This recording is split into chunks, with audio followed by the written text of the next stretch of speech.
So I want to first talk about your early playing career. You faced a lot of hardships in your youth. And how did that shape you as a man, as a businessman, and also as an entrepreneur and an athlete?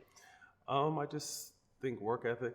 My dad was a butcher by day, drug dealer by night, so kind of a natural hustle. Grew up with functioning drug addicts and abuse, and it kind of just forced me to be older than I was at the time, and I saw a lot at a young age and just took on a lot of responsibility.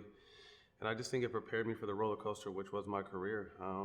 Drafted in the second round, didn't make it, played in the D League for a little bit, and then was called up to the NBA.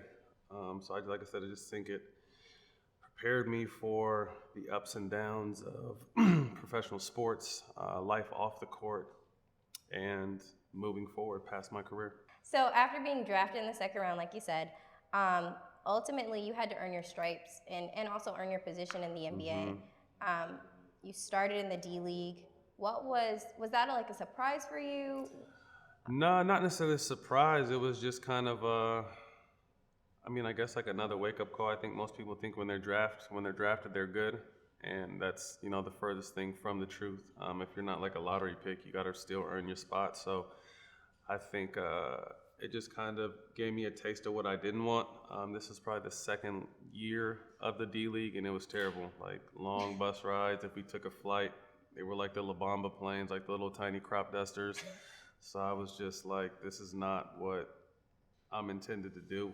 So I ended up making it to the NBA. My first couple of years were kind of hit and miss. I played when I first got to the Clippers and then made a decision to go to the Kings, which I probably shouldn't have, but it was my hometown team.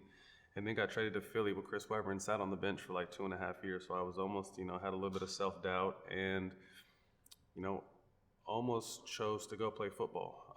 My agent at the time had lined up a few private workouts for me to get out there and kind of see if I still had it, because I was still doing football workouts in the summer because my brother played. And fortunate enough, I ended up going to Golden State in 2006, and from there kind of became a household name and really solidified myself in the league. What are some of the financial realities for players that land in the D League and don't get that big rookie contract?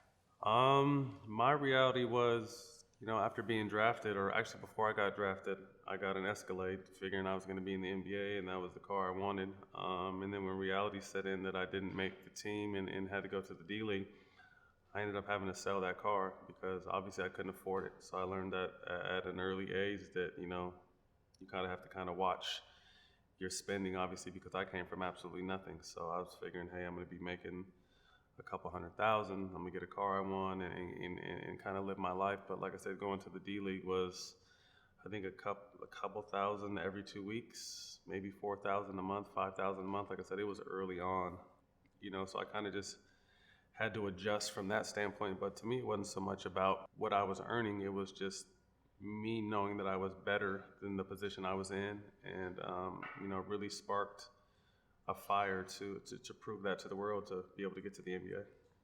So you talked about this Escalade that you purchased when you first Yeah. got drafted. What else did you go out and buy anything else No, that was about it. I was never, even once I started getting money and actually had money, I was never big on splurging. I bought a house early on and fixed it up myself, but as far as like jewelries and a bunch of cars, I was never really my taste, so I never really wasted a bunch of money from that standpoint. But still, at the same time, my first probably 5 years in the NBA, by the end of every summer, I was still broke. So how? Explain that. How did you? I think, just finally having money, and obviously, when we make it, it's more than just supporting our immediate family. Yeah. I mean, you feel like you want to support everyone because you have some money now. So,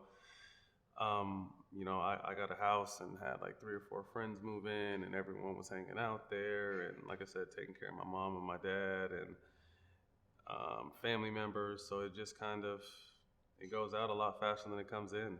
So at the end of every summer, I was either asking my agent for a loan or the team for an advance. And like I said, that lasted probably like my first 4 or 5 years.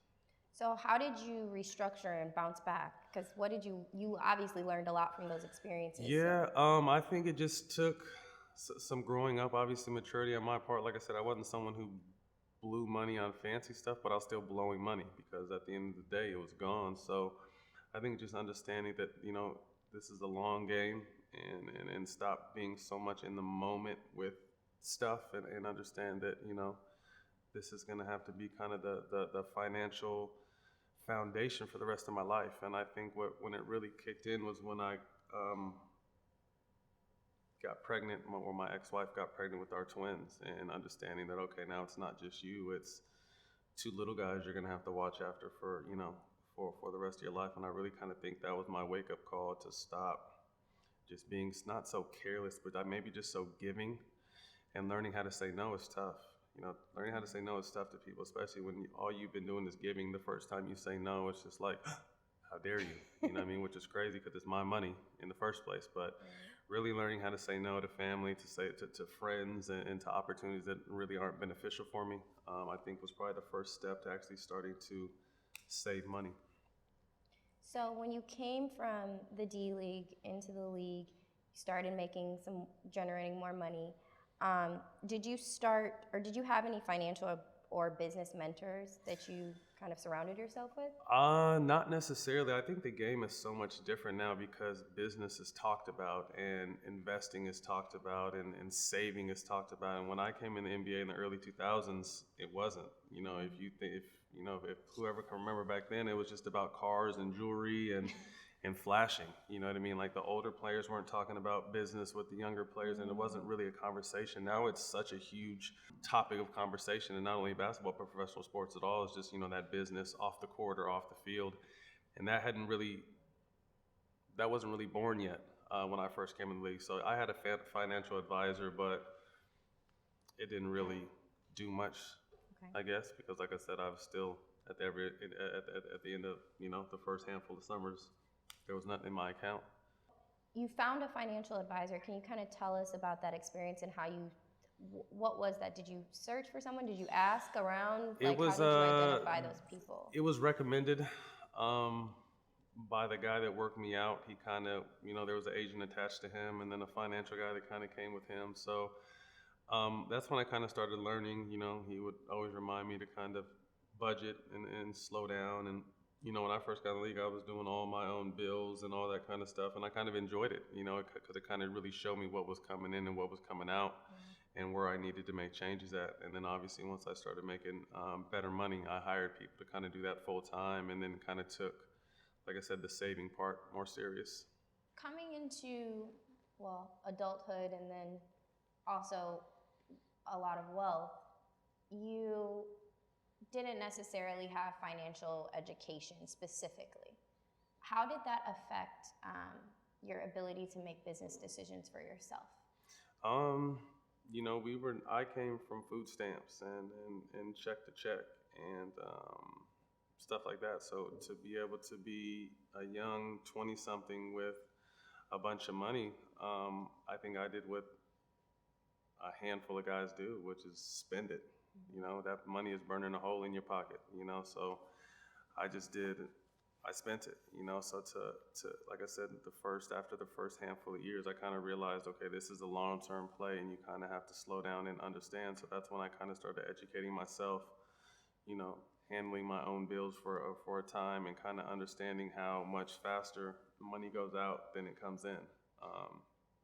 So like I said, it was just step by step, and I still have to catch myself from time to time, like, do I need this or do I want this? That's something I always ask myself. And then I heard Jay-Z say, don't buy something unless you could buy it twice, which made a lot of sense. Like, don't buy nothing unless you could buy two of them and still be comfortable.